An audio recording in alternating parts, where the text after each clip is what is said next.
Hi everybody, it's Dandruff with your news cartridge for Monday, July 18th, 2016. Today is a great show, I promise, and it begins with GameStop CEO doing a double take, trying to take back a statement which allegedly implied the PS4 Neo would release before the Nintendo NX. He said, quote, "Yes, there will be a new Nintendo console launch in March of 2017, but remember, there are two different form factors, the PS4 Neo and the Xbox One new Slim version, but insists this does not hint at a release window for the PS4 Neo. Go ahead and make your own conclusions on this one, but on a completely unrelated note, and I do mean completely unrelated, the Xbox One S has a release date of August 2nd. Release announcements are coming later. I thought I would just share with you this completely unrelated thing." Moving on to something actually related to the Xbox One, even though users will be getting background music support, Spotify will not be included in that list of background music support, so you're limited to your own MP3s. Scrap Mechanic is getting Steam Workshop support. Bring on the mods! Crackdown 3 has been delayed to 2017 because the development team has decided to give the game's campaign more focus. And now it's time for release announcements, and this time it begins with a rumor for Rise of the Tomb Raider on PS4. A release date of October 11th was spotted on GameStop's Italy's website, but of course has been removed. Another rumor for a game coming to PS4 is the original Dead Rising, an Xbox 360 exclusive. A new character released today for Guilty Gear Xrd, and you can have her for free, but you have to act quick because it's a limited time offer. Coming to Killer Instinct is the boss from the very first game, Idle, coming to Season 3 of Killer Instinct on Xbox One. A demo is out tomorrow for King of the Fighters 14. The full version is coming August 23rd in North America and August 26th in Europe. Episode 7 for Minecraft Story Mode, called Access Denied, is coming next week on Tuesday, July 26th. Street Fighter V's July update, probably coming in August, will officially add Jury to the roster. A new expansion is coming to Star Wars The Old Republic this fall, but no specific release date has been pinned down. And finally, for teasers, World of Warcraft Legion is coming soon, but the patch to get the game ready launches later this week on the 20th. There is even more drama surrounding CSGO gambling sites, and this time it's the most damning evidence yet. Find out next on News Cartridge.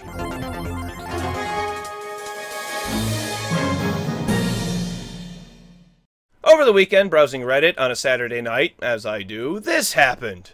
And I couldn't wait to get to work on today's show. An 18-minute video has been uploaded to YouTube which alleges Phantoml0rd, a Twitch streamer who frequently gambled skins on the site CSGO Shuffle, is the site's owner as well.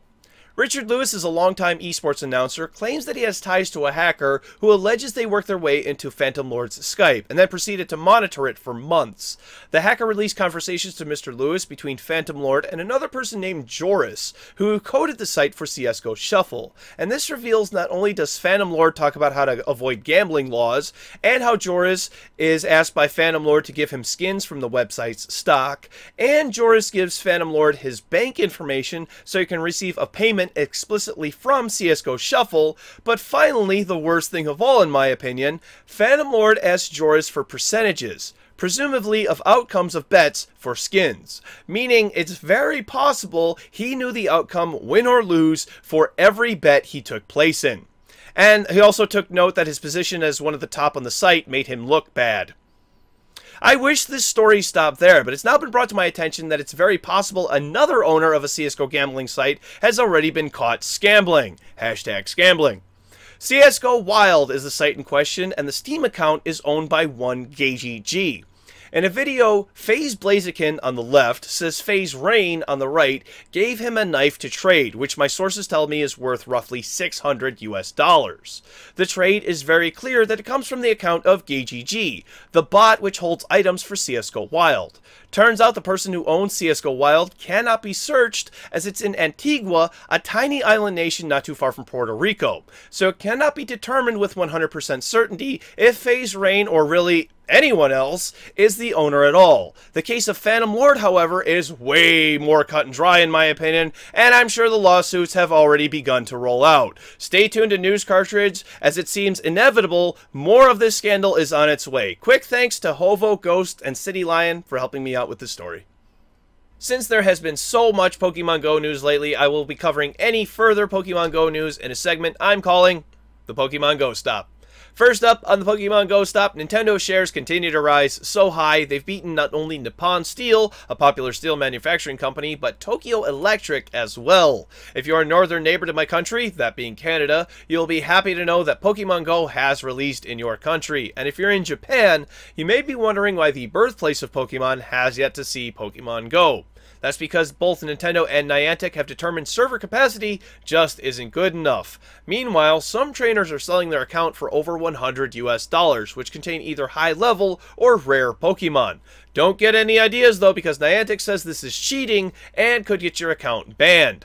If you've been having trouble logging in, it's because supposedly the servers have been under a DDoS attack which 2 different hacker groups have claimed responsibility for. 2 teens were shot at in Florida because a homeowner thought that they were robbing his house while playing Pokemon Go. Thankfully, no one was injured. In a more nefarious story, a man was arrested for making a Facebook post threatening to purge Pokemon Go players with modified paintball guns.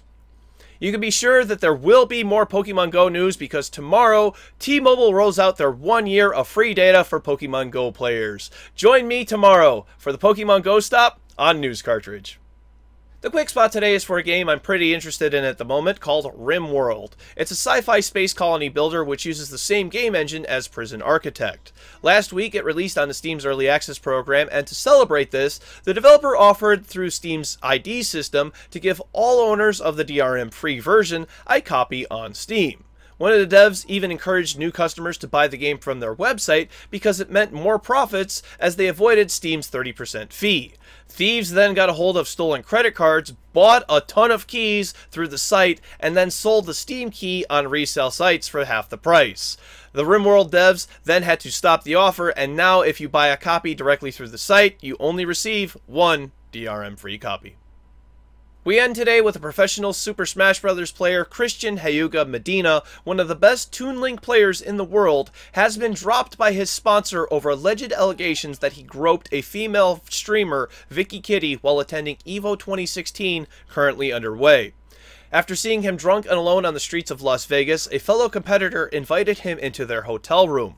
This is where he allegedly positioned himself between Vicky Kitty and her boyfriend in bed while they were sleeping, and began to slide his hands both up her shirt and down her pants. He was then confronted and Vicky Kitty moved to another bed. Christian then attempted to grope her again, not 15 minutes later, and was promptly kicked out of the hotel room. After blaming what he did on alcohol and deleting his Twitter account, VG Bootcamp, his sponsor, stated they could no longer continue to have him as their representative. The police were called, but Vicky decided to not file charges for fear it would negatively affect her family.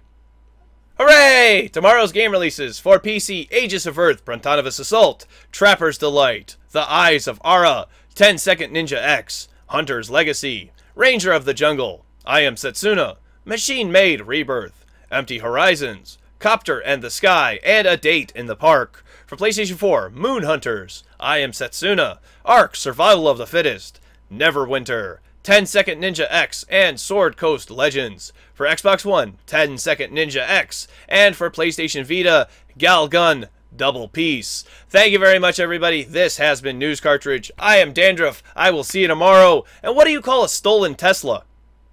An Edison.